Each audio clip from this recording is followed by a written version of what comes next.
ചേച്ചി ഞാൻ പോയിട്ട് വരാം. എടി കൊച്ചെ, ഒരാഴ്ച ഞാൻ ശ്രദ്ധിക്കണം. അച്ഛൻ എന്താണ് ഭയങ്കര മൂഡ് ഓഫ്?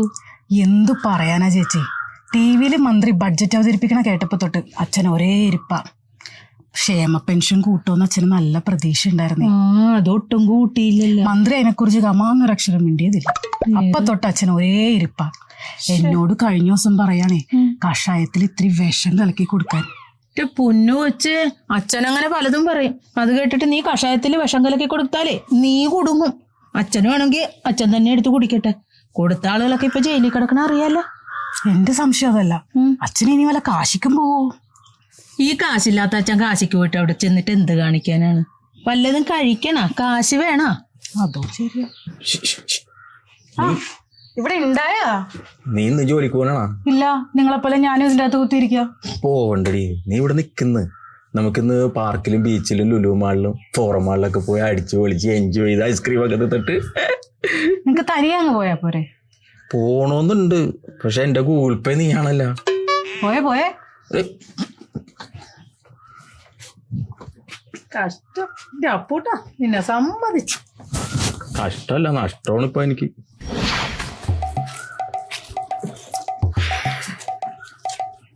എന്തോറ്റി പെട്രോളൊക്കെ അടിക്കണ്ടപ്പ, വെറുതെ തള്ളിക്കൊണ്ട് നടക്കാണ്ട്. എന്ത് പറ്റിയടാ? നീ എന്ത് തള്ളണേ? പെട്രോൾ തീർന്നു പോയെന്ന്. അപ്പുറത്ത് പമ്പില്ലായിരുന്നു, അവിടുന്ന് അടിച്ചാ പോരായിരുന്നു. അടിക്കണമെന്നുണ്ടായിരുന്നു, പക്ഷെ ഞാൻ മറന്നു പോയെന്നു. അതോ ഒന്ന് ഊതളാന്ന്. ഞാൻ എന്തിനാ ഊതണേ? ഈ പെട്രോൾ ടാങ്കിലൊന്ന് ഊതി കഴിഞ്ഞിട്ടുണ്ടെങ്കിൽ വണ്ടി സ്റ്റാർട്ട് ആവാം. നീ കൂടുതൽ ഊതിക്കല്ലേ, നീ വേണമെങ്കിൽ ഊതിയിട്ട് പോകാൻ നോക്ക്.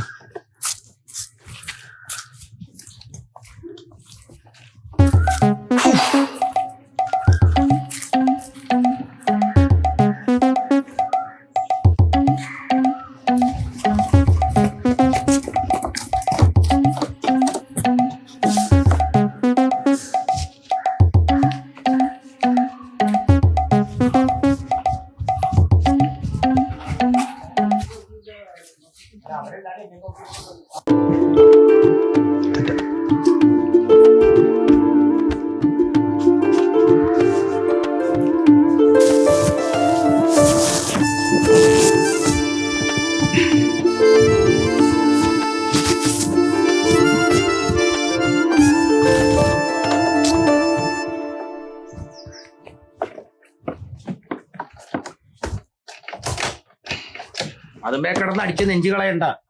അതിന് പെട്രോൾ തീർത്തിട്ട് അങ്ങോട്ടൊന്ന് വെച്ചത്. ആര്? നിന്റെ അളിയൻ, പെങ്ങളുടെ ഭർത്താവ്. എന്തൊരു കഷ്ടമാണ്. എനിക്ക് പോകേണ്ടതല്ലേ ഇത്? ഇല്ല, ഒന്ന് നോക്കണമില്ല അവിടെ കിടന്ന്. അച്ഛനെപ്പോന്ന്? അച്ഛൻ നിന്നേക്കാൾ ഒരുപാട് വർഷം മുമ്പ് വന്നതാ. നീ ഇപ്പഴാണ് കാണുന്നത്. അപ്പൂട്ടാ, നീ വണ്ടി എടുത്തോണ്ട് എങ്ങോട്ടാ പോയേ? എത്ര നേരം ഒന്നും പറഞ്ഞാൽ ഞാൻ ഇങ്ങനെ വീട്ടിൽ കുത്തിയിരിക്കണത്. ബോറടിച്ചപ്പോ ഞാൻ വണ്ടി എടുത്തിട്ട് പോയതാണ്.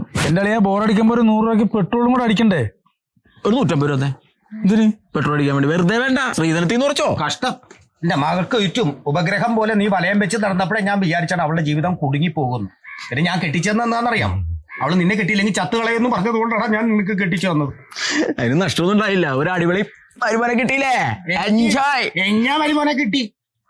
നമ്മൊന്നെ കൊണ്ടൊന്നും പറയിപ്പിക്കരുത്. ഞാൻ ശരിക്കും എന്താ ചെയ്യണമെന്നറിയാമോ? എന്റെ മകള് മണ്ണെണ്ണ കുടിക്കണുണ്ട്, പെട്രോൾ തലയിൽ ഒഴിക്കണുണ്ട്, തീപ്പെട്ടിക്കളി കൊണ്ട് കത്തിച്ചിട്ട് കത്തി നിൽക്കുന്ന സമയത്ത് കിണറ്റി ചാടണം. അങ്ങനെ പറയാ ശേഷം കൊണ്ടാണ് പോട്ടളിയാ. കാരണവന്മാര് പലതും പറയാ, അത് അവരുടെ പ്രായത്തിന്റെ നേരി നമ്മൾ അങ്ങ് വിട്ടേക്കുക. അളിയന്റെ മനസ്സ് വിഷമിച്ചെന്ന് മനസ്സിലായി. പോട്ടെ, വിട്ടോ. അതിന് എന്നോട് പറഞ്ഞല്ലേ ഇത്? അളിയനോട് പറഞ്ഞോ? അതെ, ഞാൻ പറഞ്ഞ ഡയലോഗ് അളിയൻ എന്നോട് പറയേണ്ടതായിരുന്നു. അത് പറയാത്തോണ്ട് ഞാൻ അങ്ങോട്ട് പറഞ്ഞെന്നുള്ളൂ. നീ നേരത്തെ ശ്രീധരത്തിന്റെ കണക്കൊക്കെ പറഞ്ഞില്ലേ? പണ്ട് പഴമക്കാര് പറയൂടാ, പണത്തിന് മീതെ റബ്ബർ ബാൻഡ് ഇടണം, അല്ലെ പറന്നു പോകും. എന്റെ ലോക തോൽവി അളിയാ. ചത്തൂടെ എനിക്ക്? ഓരോ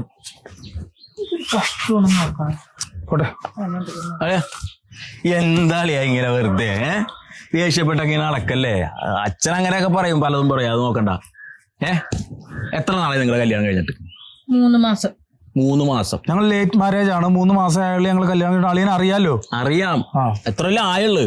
അളിയൻ എപ്പോ നോക്കിയാലും ദേഷ്യപ്പെട്ട് രാവിലെ എഴുന്നേറ്റ് ബൈക്ക് എടുത്തിട്ട് നേരെ പണിക്ക് പോവുക, വൈകുന്നേരം കയറി വരിക, പിറ്റേ ദിവസം പണിക്ക് പോവുക, വൈകുന്നേരം കയറി വരിക. എന്ത് ജീവിതമാണ് എനിക്ക് ജീവിതമാണ്. ഞാൻ അങ്ങനെ പണിക്ക് പോകുന്നോണ്ട് അളിയൻ ഇവിടെ കഞ്ഞി കുടിച്ച് കിടക്കുന്നു. അല്ല അത് വേണം. അപ്പൊ അതുകൊണ്ടാ പോണത് കേട്ടോ. ഞാൻ പറഞ്ഞതല്ല, അളിയൻ ഇങ്ങനെ വന്നാൽ എൻജോയ് ചെയ്യണം. അളിയാ ജീവിതം എന്ന് പറഞ്ഞാണല്ലോ നമ്മൾ എൻജോയ് ചെയ്യുക, അടിച്ചു പൊളിച്ച് അങ്ങോട്ട് ജീവിക്കുക. 3 മാസമല്ലേ ആയിട്ടുള്ള കല്യാണം കഴിഞ്ഞിട്ട്. നിങ്ങൾ ഇതുവരെ വല്ല ഹണിമൂൺ ട്രിപ്പ് പോയിട്ടുണ്ടോ? ഹണിമൂണോ? ടൂറ് പോണന്റെ കേസാടി പറയണം. അറിയാൻ പാടില്ല ഇപ്പൊ അതൊന്നും. ഹണിമൂൺ ട്രിപ്പ് പോകണം. ചിലര് ഊട്ടി, കൊടൈക്കനാൽ പോവും, മൈസൂർ പോവും, മൂന്നാർ പോവും, പരിപ്പുട പോവും. പരിപ്പോടെ ഉഴുന്നോടെ മറ്റേ വട്ടവടയാണോ? വട്ടവട പോയിട്ടുണ്ടാ? പൊളിയാണ്, അടിപൊളി തണുപ്പാണ്, എൻജോയ് ആണ് അളിയാ. വെറുതെ ഇങ്ങനെ മസിലും പിടിച്ച് ദേഷ്യപ്പെട്ട് നടന്നിട്ട് എന്താ കാര്യമുള്ളത്? പോയാലോ? അടുത്ത ഞായറാഴ്ച നിങ്ങളൊരു ഹണിമൂൺ ട്രിപ്പ് അങ്ങോട്ട് പ്ലാൻ ചെയ്തോ. പോകാന്ന് കഷ്ടം. നമുക്ക് എല്ലാവരും കൂടെ അടിച്ചു പൊളിച്ചിട്ട് വരാം. അയ്യേ, എല്ലാവർക്കും കൂടെ ആ ട്രിപ്പ് പോകണ ഇപ്പൊ തന്നെ ഏതെങ്കിലും ഹോസ്പിറ്റലിൽ കൊണ്ട് ട്രിപ്പ് ഇട്ട് കിടത്തണല്ലേ നല്ലത്. ഇതിനാ എല്ലാവരും കൂടെ പോണത്. ബഡ്ജറ്റിന്റെ പ്രശ്നമാണെങ്കിൽ ആളിയും ഒരു കാര്യം ചെയ്യും, അതിൽ പേടിക്കണ്ട. അച്ഛനെ നമുക്ക് ഒഴിവാക്കാം. നായൻ അടുക്കളയിൽ ചെന്നാലും നക്കിയേ കുടിക്കുള്ളൂ. കഞ്ഞി റെഡി ആയിട്ടുണ്ടാ വിളി? കഞ്ഞി റെഡി ആയിട്ടുണ്ട്. ചെന്ന് കഞ്ഞി കുടിക്ക്. കഞ്ഞി കുടിക്കാൻ. കഞ്ഞി കുടിക്ക്. കഞ്ഞി എന്താ ഇങ്ങനെ കഞ്ഞി കുടിക്കാനാ പറഞ്ഞത്. വേണ്ട മോനെ കഞ്ഞി കുടിക്കടാ. വേണ്ട, കഞ്ഞി വളിച്ചാൽ. എന്താണ് അച്ഛന്റെ പ്രശ്നം? എന്താണ് അത്? എനിക്കൊരു പ്രശ്നമില്ല. ഭയങ്കര മൂഡൗട്ട് കുറെ ദിവസമായിട്ട്. ഞാനൊരു കാര്യം ചോദിക്കട്ടെ, ഏതെങ്കിലും ഇടപെടത്തിൽ ചെന്ന് ചാടിയോ? എന്ത് ഇടപെടും? അച്ഛന് പ്രായമാണെന്നൊന്നും ഞാനും പറയുന്നില്ല, മനുഷ്യനാണ്, സ്വാഭാവികമായിട്ട് സംഭവിക്കും. അമ്മ മരിച്ചല്ലേ, അതുകൊണ്ട് ചോദിച്ചാ. അല്ല അങ്ങനെ എന്തെങ്കിലും. നീ വീഴാതെ നോക്കിയാൽ ഞാൻ പറഞ്ഞു. പിന്നെന്താ അച്ഛന്റെ പ്രശ്നം എന്താ? ഞാൻ ചോദിക്കട്ടെ, ഈ ക്ഷേമ പെൻഷൻ ഒന്ന് 2500 രൂപ ആക്കിയിരുന്നെങ്കിൽ എന്റെ കാര്യം പെട്ടോയി പോയേനെ. ഇതിപ്പോ സൂചന തന്നു. ഇപ്പൊ യാചനയാ മാത്രമേ. എന്റെ അച്ഛ ഇത് കേട്ടാ, ബഡ്ജറ്റില് ക്ഷേമ പെൻഷൻ 2500 ആക്കില്ലെന്ന് പറഞ്ഞ അച്ഛൻ എന്താ വിഷയം? നമ്മളെ 2 മക്കളല്ലേ, ഞങ്ങള് 2 മക്കളല്ലേ ഇവിടെ. പാഴ്മരങ്ങൾ പനിയോളം വളരും, പക്ഷെ ഇർക്കിലിയോളം കഥലുണ്ടായിട്ട് എന്താ കാര്യം? വന്നല്ല. അയ്യോ, എവിടെയായിരുന്നു നീ? അറിയണല്ലേ എന്റെ പൊന്നാചന കാട്ടാന പ്രശ്നം നാട്ടിൽ മുഴുവൻ. ഞാനൊന്ന് വയനാട് വരെ പോയതാണ്. ഞങ്ങളെ രാഷ്ട്രീയ പാർട്ടി പ്രമുഖരെല്ലാരും കൂടി ചേർന്നൊരു മീറ്റിംഗ് ഉണ്ടായിരുന്നു. ഈ കാട്ടാനിപ്പോ ഇറങ്ങിയ ആട്ടാരൊക്കെ ചവിട്ടിക്കൊള്ളണല്ലോ. അതിന് ഒരു തീരുമാനം ഉണ്ടാക്കാൻ വേണ്ടി പോയതാണ്. നിങ്ങൾ മീറ്റിംഗ് കൂടുന്ന വിവരം ഈ കാട്ടാനകൾ അറിയണ്ടേ? അല്ല, അവിടെ ഞങ്ങൾ ബോർഡ് സ്ഥാപിച്ചിട്ടുണ്ട്. അപ്പൊ ആ ബോർഡ് വായിച്ച് ആന മനസ്സിലാക്കിക്കോളൂ. കഷ്ടം. എടാ, നിനക്ക് പണ്ടത്തെ കാര്യങ്ങളൊന്നും അറിയില്ലല്ലോ. ബജറ്റ് അവതരണം നീ കണ്ടല്ലേ? എടാ, 650 രൂപ കൊടുത്തിരുന്നെങ്കിൽ വീടിന്റെ പെർമിറ്റ് നമുക്ക് സാങ്ഷൻ ആക്കായിരുന്നു. ഇത് 13,500 രൂപയ്ക്ക് മേലെ. നിങ്ങൾ ഇങ്ങനെ കുറ്റം മാത്രം കണ്ടെത്തല്ലേ? 1 ലക്ഷം പേർക്കാണ് ഞങ്ങളിപ്പോ വീട് വെച്ച് കൊടുക്കണം. അതിൽ ഏതെങ്കിലും ഒരു വീട് എന്റെ മകൻ ഒരെണ്ണം മേടിച്ചു കൊടുക്കും. എന്നിട്ട് അവനും ഭാര്യയും കൂടി അവിടെ പോയി മാറി താമസിക്കട്ടെ. അപ്പൊ നിനക്ക് ഒരു വീടുണ്ടെന്തെങ്കിലും പറയാല്ല. എന്തിനാ വെച്ചാ അങ്ങനെ? എനിക്കിപ്പം വേറെ വീട് എന്തിനാണ്? നമ്മളെന്തിനാ വേറെ വീട്ടിൽ പോയി താമസിക്കണത്? അവരുടെ കൈപ്പറ്റണ എന്തിനാണ്? നമുക്ക് സ്വന്തമായിട്ടൊരു വീടില്ലേ? ഇത് 2ആയിട്ട് ഭാഗം വയ്ക്കാൻ. ഞങ്ങൾ 2 മക്കളല്ലേ. അപ്പൊ അച്ഛൻ 1 മാസം വന്ന് അവിടെ നിൽക്കാം, 1 മാസം വന്ന് മറ്റേ വീട്ടിൽ നിൽക്കാം. ബാക്കിയുള്ള മാസങ്ങൾ ഞാൻ ഇവിടെ നിൽക്കും. അത് അച്ഛന്റെ ഭാഗ്യം പോലെ ഇരിക്കും. അട്ടനെ പിടിച്ച് മറ്റേ കിടത്തി അട്ട കിടക്കൂലല്ലോ. അട്ട വീണ്ടും വൈഫ് ഹൗസിലേക്ക് വരും. എന്നാ പിന്നെ എനിക്കൊരു മീറ്റിംഗ് ഉണ്ട്, ഞാൻ ഇറങ്ങട്ടെ. അല്ല, നീ പോലെ, ഞാനൊരു കാര്യം പറയാനുണ്ട്. അല്ല, ഇവിടെ എന്നാലും പ്രായമായവരോട് ചെയ്തത് ഇത്തിരി അനീതിയായിപ്പോയി. പെൻഷൻ ഒന്ന് കൂട്ടായിരുന്നു, ഒരു 100-200 കൂട്ടായിരുന്നു. എന്റെ ആശാന, അത് അനീതിയല്ല. അല്ല, അനീതിയാണ് അത്. അതിങ്ങനെയാണ് അനീതിയാവണത്. അതായത് ഇപ്പൊ 1600 ഞങ്ങൾ കൊടുക്കുന്നുണ്ട് ഉണ്ടല്ല. അതുണ്ട്. പെട്ടെന്ന് ഇത് 2600 ആക്കിയാലോ? ഞെട്ടിയാ ആശാൻ? ഞെട്ടിയില്ലേ? ഇതുകൊണ്ടാണ് വർദ്ധിപ്പിക്കാത്തത്. അതായത് ഈ പ്രായമായ ആൾക്കാരാണ്, പെട്ടെന്നൊരു ഞെട്ടലുണ്ടായി അവർക്ക് വല്ല അറ്റാക്കോ സ്ട്രോക്കോ ഒക്കെ വരുവാശാനെ. ഇത് നമ്മൾ ഘട്ടമായിട്ട് കൂട്ടും. അല്ല, ഒരുപാട് കൂട്ടണമെന്നല്ല, ഒരു സൂചന ഉണ്ടായിരുന്നു കൂട്ടുമെന്ന്. അതിലൊരു 100 രൂപയെങ്കിലും കൂട്ടി തന്നാൽ സാധാരണ അടുത്ത മീറ്റിംഗിൽ ഞങ്ങൾ ശരിയാക്കുന്നുണ്ട് ആശാനെ, ഞങ്ങൾ കൂട്ടും. അല്ല, അത് പോട്ടെ. 3 ഗതിയാണെങ്കിൽ 50% കയറ്റി വെച്ചേക്കണം ബജറ്റിൽ. അത് മനസ്സിലാക്കണം ആശാൻ. ഇതൊക്കെ പാവങ്ങൾക്ക് വേണ്ടിയാണ്. എന്ത് പാവങ്ങൾക്ക് വേണ്ടി? അതായത് ഇപ്പൊ ഭൂമാഫിയ കംപ്ലീറ്റ് ഭൂമി വാങ്ങിക്കൂട്ടണേ ആണല്ലോ. മേടിക്കില്ല. അപ്പൊ അവരുടെ കയ്യിൽ നിന്ന് നമുക്ക് ടാക്സ് ഇനത്തിൽ ഗവൺമെന്റ് കാശ് കിട്ടും. പാവപ്പെട്ടവന് ഇതൊരു ടാസ്ക് ആവും. മേടിക്കല്ല, ഈ പണം ഇങ്ങോട്ട് കിട്ടിയാലേ നമുക്ക് പെൻഷനായിട്ടൊക്കെ കൊടുക്കാൻ പറ്റുള്ളൂ ആശാനെ. ഈ സാധാരണക്കാരൻ എന്ന് പറഞ്ഞൊരു വിഭാഗം ഉണ്ടല്ലോ, അവന് ഫീലിങ്സ് ഉള്ളവനാണ്, വിഷമുള്ളവനാണ്, പണിയെടുക്കണവനാണ്. അവനൊരു വൈൻഡ് മേടിച്ച് കുടിക്കണമെന്ന് വിചാരിച്ചു കഴിഞ്ഞാൽ ഇപ്പൊ 650 കൊടുക്കണമല്ല, 60, 70, 80 ആണല്ലോ ഈ പൊറ്റടിക്ക് അങ്ങോട്ട് ലിക്കറിന് കയറ്റി വെച്ചത്. ആശാനെ സത്യത്തിൽ മീറ്റിംഗിലെ ഇപ്പോഴത്തെ റേറ്റിൽ നിന്ന് ഞങ്ങൾ 200 ആക്കാന്ന്, അതൊരു ഫുള്ളിന് 200 ആക്കാന്നാണ് ആദ്യം തീരുമാനിച്ചത്. ഒരു ഫുള്ളിന് 200 നിങ്ങൾ? അതെ. അപ്പൊ എന്ത് പറ്റും? ഈ ഒരു ഫുൾ അടിക്കണവൻ 2-3 ഫുൾ ആക്കുവോ? അപ്പൊ അവന്റെ കരളും വാടും, കുടുംബവും വഴിയാവരവും. അപ്പൊ ഇപ്പൊ 10% കൂട്ടിയതാ. നമ്മൾ കൂട്ടിയില്ലെങ്കിൽ ഈ ഒരു ഫുള്ള് 3 ഫുള്ളാക്കുവോ? അപ്പൊ കൂട്ടിക്കഴിഞ്ഞപ്പോ എന്ത് പറ്റി? അവനൊരു ഫുള്ള് എന്നുള്ളത് പൈൻ്റ് ആക്കും. ഞാൻ പറഞ്ഞ പോയിന്റ് ആശയം മനസ്സിലായ? ഇനി നമ്മൾ അടുത്തതിൽ ഒരു 20% കൂടെ അങ്ങോട്ട് കയറ്റി വെക്കും. അപ്പൊ പൈൻ്റ് എന്നുള്ളത് ഒരു ക്വാർട്ടറോ ഒരു 1.5 ആയി മാറും. കുറച്ചുകൂടി അങ്ങോട്ട് കയറ്റിയാൽ അവന്റെ ആ മദ്യത്തുള്ള ആസക്തി അങ്ങോട്ട് നിൽക്കും. അപ്പൊ സാധാരണക്കാരന്റെ കുടുംബം രക്ഷപ്പെടും. പിന്നെ പണക്കാര് അവര് വാങ്ങി അടിച്ച് എന്തെങ്കിലും ആവട്ടെ ആശയം നമ്മൾ ഇതിനെ നോക്കണത്. എല്ലാം ഒരു ന്യായമുണ്ട് പറയണേന് അല്ലേ? പിന്നെ നമ്മൾ സാധാരണക്കാരന്റെ ക്ഷേമമാണല്ലോ. അതെ അതെ, സാധാരണക്കാരന്റെ ഭാഗത്താണ് നിങ്ങൾ നിൽക്കണത്. അതെ. ഉത്സവാഘോഷം എന്ന് പറഞ്ഞാൽ ഒരു 10 മണിക്ക് അവിടെ പോയിട്ട് അടിച്ചു പൊളിക്കാന്ന് വിചാരിച്ചു കഴിഞ്ഞപ്പോൾ അവിടെ ഒന്ന് ഫീസ് വരലും ഉത്സവം നിർത്തലുമാണ് ഇപ്പോഴത്തെ പരിപാടി. 10 മണിക്ക് കലാപരിപാടി നിൽക്കണം, ഒന്ന് ആഘോഷിക്കാൻ പറ്റണ്ട. അതിനല്ല ആശാനെ 11 മണി വരെ ബാർ ഓപ്പൺ ചെയ്ത് വെച്ചേക്കണത്. ഇത് കഴിഞ്ഞ് അവിടെ പോയി ആഘോഷിക്കാല്ല. അത് കൊള്ളാം, അത് നന്നായിട്ടുണ്ട്. ഭൂമിക്ക് ഇങ്ങനെ ഭാരമായിട്ട് നടക്കാതെ എന്തെങ്കിലും അധ്വാനിച്ച് ജീവിച്ചുകൂടെ? എന്റെ ആശാനെ ഭൂമിക്ക് ഭാരമായിട്ട് ഞങ്ങളെ പോലുള്ളവർ ഇങ്ങനെ നിൽക്കുന്നതുകൊണ്ടാണ് ഈ ഭൂമി ഇവിടെ ഇങ്ങനെ നിൽക്കുന്നത്. അല്ലെങ്കിൽ ഇത് എപ്പോഴോ പറന്നു പോയേനെ. ഓ, എനിക്ക് എറണാകുളം ഗസ്റ്റ് ഹൗസ് വരെ ഒന്ന് പോകണം, ഇതിനെ കാണണം. ഒരു മീറ്റിംഗ് ഉണ്ട് കേട്ടാ. ഓക്കെ ആശാനെ. ഓരോ ദുരന്തങ്ങളും ദുരിതങ്ങളും ഇങ്ങനെ വന്നുകൊണ്ടിരിക്കും. അല്ല, കുടുംബമായി കഴിഞ്ഞാൽ പിന്നെ ഇതൊക്കെ ഉണ്ടല്ലോ.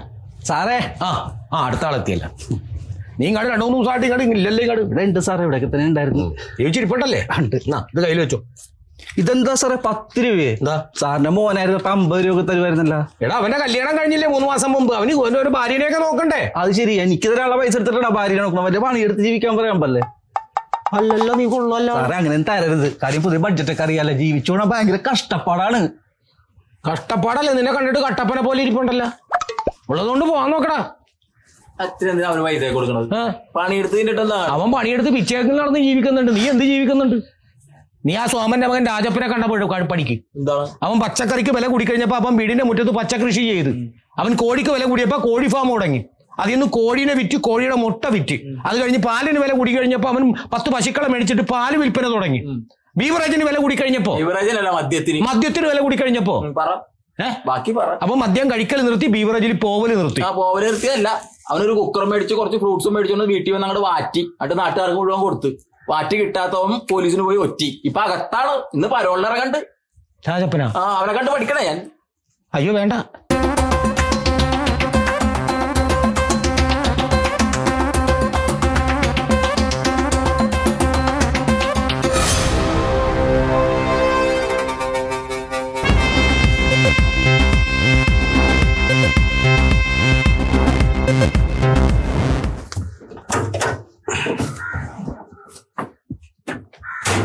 രായപ്പനല്ലേ? ഇവരിതിപ്പോ എപ്പോഴാ ജയിലിൽ നിന്ന് ഇറങ്ങിയത്? വണ്ടിക്കാശ് ഞാൻ ചോദിക്കുന്നില്ല, 20 രൂപ ഇരിക്കട്ടെ. പിന്നെ 50 രൂപ ടിപ്പും. സന്തോഷായില്ലേ? ശരിക്കും 70 രൂപയാണ് വണ്ടിക്കാശ്. അപ്പൊ ശരിയായില്ലേ? ശരിയായി. ഓക്കെ, അതാണ് നമ്മൾ നേരെ വാ നേരെ പോവും. ആരെയും പറ്റിക്കണ പരിപാടി എനിക്കില്ല. ഓക്കെ.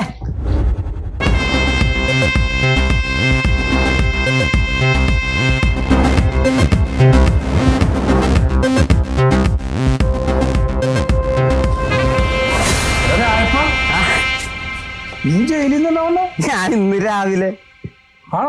അതിനാ നീ പെട്ടെന്ന് ഇങ്ങനെ പോകുന്നു? എനിക്ക് നല്ല നടപ്പ്. നല്ല നടപ്പാ? നിന്റെ മോശം നടപ്പായോണ്ടാണ് നാട്ടുകാരെല്ലാം കൂടി ജയിലിൽ കൊണ്ട് അടച്ചത്. ഇപ്പൊ നല്ല നടപ്പിന് പുറത്തേക്ക്. അതെ അതെ അതെ, ആയാലും കൊള്ളാം. എന്താടാ അച്ഛനൊരു ടെൻഷൻ പോലെ? അച്ഛന്റെ കാര്യമൊന്നും പറയണ്ട. കുറച്ച് ദിവസമായിട്ട് ആപ്പാട് മൂഡ് ഓഫ് ആണ്. നമ്മുടെ ഈ ബഡ്ജറ്റ് അവതരണമൊക്കെ വന്നില്ലേ, അപ്പൊ പെൻഷൻ 2500 രൂപയൊക്കെ കൂട്ടുമെന്നുള്ളൊരു പ്രതീക്ഷ അച്ഛനുണ്ട്. ഞാൻ സമാനപ്പെടുക. അച്ഛനുണ്ടായിരുന്നു, അപ്പൊ അതൊന്നും കൂട്ടിയില്ലല്ലോ. അപ്പൊ അതിന്റെ ഒരു ചെറിയ പ്രശ്നങ്ങൾ. അതാണ് വിഷയം. സത്യം പറഞ്ഞാൽ നിങ്ങൾ ഈ നാട്ടിൽ താമസിക്കുന്നത് നിങ്ങൾക്കാണ് ഈ ടെൻഷൻ.